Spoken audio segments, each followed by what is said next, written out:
एक ऐसी राजकुमारी जिसका नाम सुनते ही लोग डर से कांप उठते थे, ने एक साधारण से चरवाहे को बिना गलती के जेल में डाल दिया। एक मां जो अपने बेटे के लिए सब कुछ कुर्बान करने को तैयार थी, उस सख्त राजकुमारी के सामने नतमस्तक हो गई। लेकिन क्या एक राजा जिसकी न्यायप्रियता और विवेक पर कोई संदेह नहीं था, इस क्रूरता को सहन करेगा?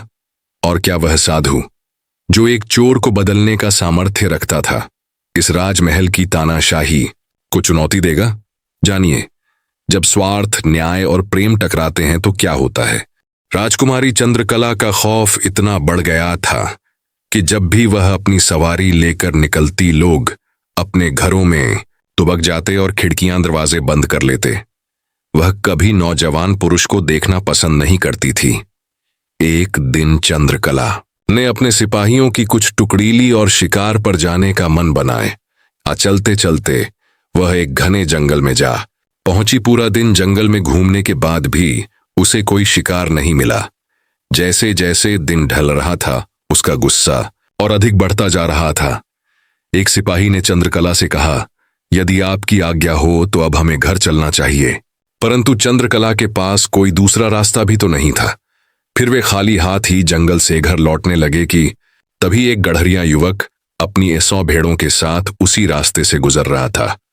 पूरे रास्ते में भेड़ें देखकर एक सिपाही ने गड़हरिया से कहा, तू अपनी भेड़ों को रास्ते से हटा। घबराए हुए गड़हरिया ने हाथ जोड़कर कहा, महाराज, यदि दूसरा रास्ता होता तो मैं अपनी भेड़ों को शीघ्र ही हटा लेता, परंतु एक ही रास्ता होने के कारण मैं अपनी भेड़ों को नहीं हटा सकता।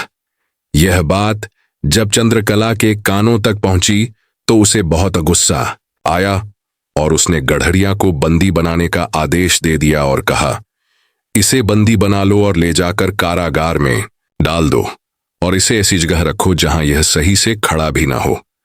पाइस पर सिपाहियों ने युवक को बंदी बना लिया और ले जाकर कारागार में डाल दिया। जब यह बात गड़हरिया की उस बूढ़ी मां को पता चली, जिसके बुढ़ापे का सहारा मात्र उसका एक बेटा था, कि उसे भी बंदी बना दिया गया है, वह फूट फूट कर रोने लगी। उसे रोता देख गांव की भीड़ इकट्ठी होने लगी, परंतु राजकुमारी चंद्रकला के खिलाफ कोई बोल भी नहीं सकता था। वहां पर खड़े सभी लोग कहने लगे, हो ना हो, तेरे बेटे की ही कुछ ना कुछ गलती होगी। परंतु बूढ़ी मां को पूरा विश्वास था कि उसका बेटा कोई भी गलती नहीं कर सकता। उसने गांव वालों की बातों को नजरअंदाज किया और चंद्रकला के महल में जा पहुंची। जब उसने चंद्रकला से यह बात कही, बेटी, तुम मेरे बेटे को छोड़ दो, उसकी कोई गलती नहीं है। यदि तुम चाहो तो उसकी जगह पर मुझे बंदी बना लो, पर मेरे बेटे को छोड़ दो। इतना सुनते ही राजकुमारी अत्यंत क्रोधित हुई और कहा, यदि तेरे बेटे की कोई गलती नहीं है तो इसका मतलब मेरी गलती है। मैंने उसको बिना किसी गलती के बंदी बना रखा है। अब तो यही ढिंढोरा पूरे नगर में पीट कर आई होगी। मेरे प्रति लोगों को भड़काया होगा। अब जब तू इतना कह रही है तो दंड की हकदार तो तू भी है। सिपाहियों, इसे ले जाओ और इसे तब तक कोड़े लगाओ जब तक यह अधमरी ना हो जाए। परंतु उनमें से एक सिपाही समझदार था। उसे उस बूढ़ी महिला पर दया आ गई और उसने उसे मारना उचित नहीं समझा और चुपके से छोड़ दिया। वह तुरंत वहां से चल दी और कई दिनों के बाद वह राजा विक्रमादित्य के राज्य में जा पहुंची। जो भी उसके साथ बीती थी वह सब उसने राजा विक्रमादित्य के सामने कह सुनाए। विक्रमादित्य ने कहा, हे माता, आप चिंता ना करें, आप यहीं मेरे अतिथि गृह में मेहमान बनकर रहें और मैं जा रहा हूं आपके बेटे को लेने, और जब तक मैं उसे छोड़ा नहीं लूंगा तब तक मैं भी वापस नहीं आऊंगा। इतना कहकर विक्रमादित्य वहां से चल दिए और द्वार पर जाते ही एक दरबारी से कहा, जाओ जाकर अपनी राजकुमारी चंद्रकला से कह दो उससे मिलने राजा विक्रमादित्य आए हैं। दरबारी ने जैसे ही विक्रमादित्य का नाम सुना वह भागा और राजकुमारी से कहा, द्वार पर एक व्यक्ति आया है। वह अपने आप को राजा विक्रमादित्य बता रहा है और वह आपसे मिलना चाहता है। राजकुमारी ने कहा, भला राजा विक्रमादित्य को मुझसे क्या काम पड़ गया। ठीक है, तुम जाओ और उन्हें शीघ्र ही यहां लेकर आओ। दरबारी ने आकर विक्रमादित्य से कहा, महाराज, आप जा सकते हैं। जैसे ही राजा विक्रमादित्य महलों के अंदर गए, उन्होंने देखा बहुत सारे लोगों की चीखने चिल्लाने की आवाज आ रही है, वह एकदम स्तब्ध रह गए। थोड़ा आगे जाकर उन्होंने देखा, हजारों की संख्या में लोग चंद्रकला के कैद खाने में कैद हैं और चीख चिल्ला रहे हैं और कभी कभी रोने लगते हैं। इस सब को नजरअंदाज कर विक्रमादित्य आगे बढ़ते रहे। एक दासी उन्हें चंद्रकला के कक्ष में ले गई। विक्रमादित्य ने जैसे ही चंद्रकला को देखा, वह उसकी तरफ देखते ही रह गए, क्योंकि चंद्रकला इतनी सुंदर थी कि उसके पीछे कोई भी जान दे सकता था। चंद्रकला ने विक्रमादित्य से आने का कारण पूछा। विक्रमादित्य ने बताया, मेरे आने का मात्र एक कारण था, परंतु तुम्हारे महल के अंदर आते हुए मुझे कुछ अजीब सा महसूस हुआ। बहुत सारे लोगों की चीखने और चिल्लाने की आवाज आ रही थी। इसका कारण क्या है? चंद्रकला बोली, हे राजा, तुम्हारी बुद्धिमत्ता और साहस के बहुत सारे किस्से सुने हैं मैंने, क्या तुम खुद नहीं पता लगा सकते? विक्रमादित्य ने कहा, वह सब तो बाद में, परंतु पहले मैं जिस कार्य के लिए आया हूं वह सुनो। तुमने एक बूढ़ी मां के बेटे को बंदी बना रखा है। उसे छोड़ दो, क्योंकि उस बूढ़ी महिला के बुढ़ापे का सहारा मात्र वही एक बेटा है। चंद्रकला ने कहा, उसने मेरा रास्ता रोकने का दुस्साहस किया है। विक्रमादित्य ने कहा, चंद्रकला, मैंने उसकी मां को वचन दिया है, मैं उसको लेकर आऊंगा। अब यदि तुम उसे ऐसे नहीं छोड़ोगी तो मुझे कोई दूसरी युक्ति अपनानी पड़ेगी, परंतु मैं उसे यहां से लेकर ही जाऊंगा। चंद्रकला गुस्से में बोली, यदि ऐसा है तो ठीक है, बहुत सुने तुम्हारी बुद्धिमत्ता के चर्चे। अब यदि तुम्हें उसे छोड़वाना ही है तो मेरे 3 प्रश्नों का उत्तर देना पड़ेगा। यदि तुम उत्तर न दे पाए तो तुम्हें भी इन्हीं लोगों के साथ काल कोठरी में रहना पड़ेगा, और यदि तुमने मेरे सवालों का सही सही जवाब दे दिया तो मैं कैद किए उन सभी लोगों को आजाद कर दूंगी, और मैं भी तुम्हारे साथ विवाह कर खुशी खुशी चल पड़ूंगी। विक्रमादित्य ने मुस्कुराते हुए कहा, तो ठीक है, बताओ क्या है वे तुम्हारे 3 प्रश्न जिनका उत्तर कोई भी आज तक ना दे सका। मैं दूंगा, तुम्हारे प्रश्नों का उत्तर पूछो। चंद्रकला बोली, तो ठीक है, सुनो राजा, आदमी की शादी हो जाने के बाद उसके 2 परिवार हो जाते हैं। उसे सबसे ज्यादा अधिक प्रेम कौन करता है, उसकी पत्नी या फिर उसकी मां या फिर उसके बाप और भाई? विक्रमादित्य ने जवाब देते हुए कहा, इनमें से कोई नहीं, यह तो सब दिखावे का प्रेम होता है। तो सुनो तुम्हारे इस प्रश्न का उत्तर। बहुत समय पहले की बात है, एक गांव में भल्लू नाम का चोर रहता था। हर दिन राहगीरों को लूटता, उनका धन छीन लेता और उसी से अपने परिवार का भरण पोषण करता।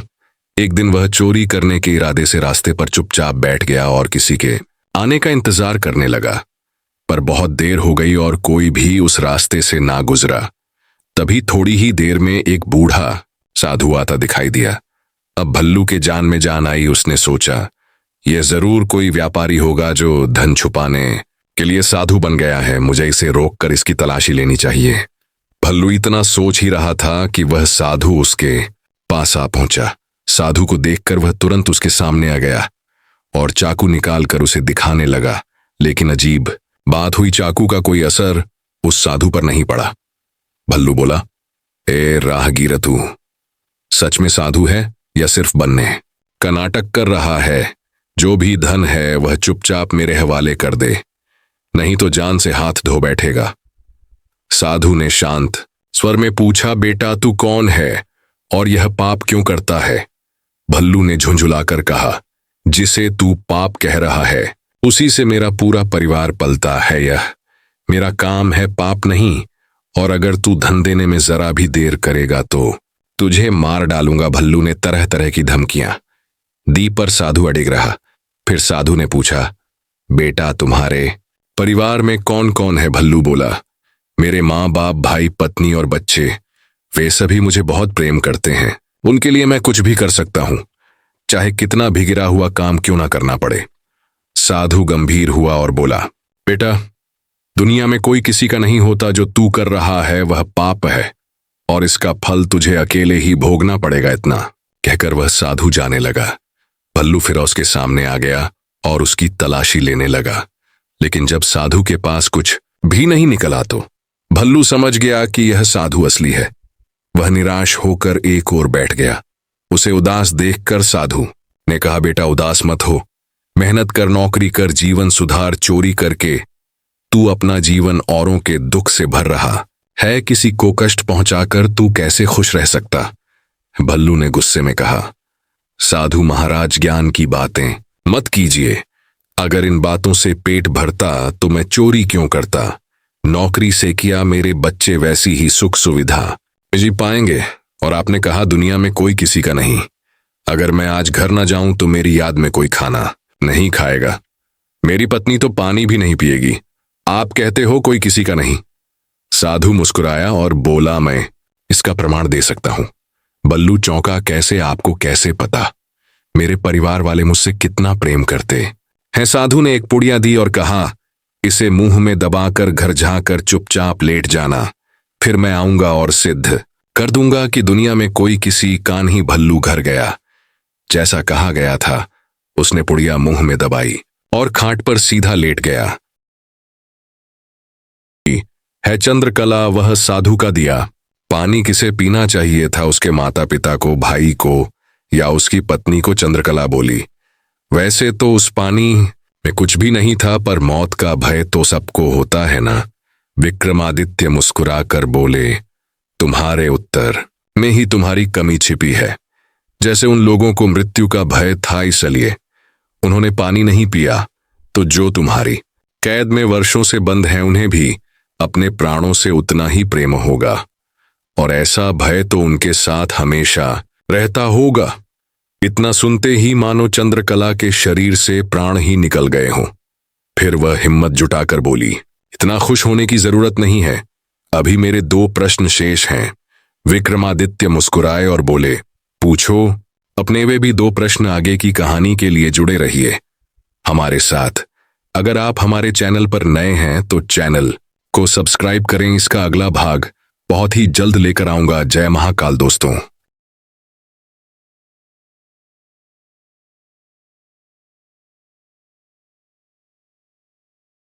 अगर आपको हमारी कहानी पसंद आई हो तो हमारे चैनल को सब्सक्राइब करें, लाइक करें और शेयर करें, ताकि आप हमारी नई कहानियों से जुड़े रह सकें।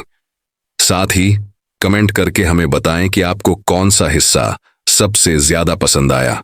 धन्यवाद।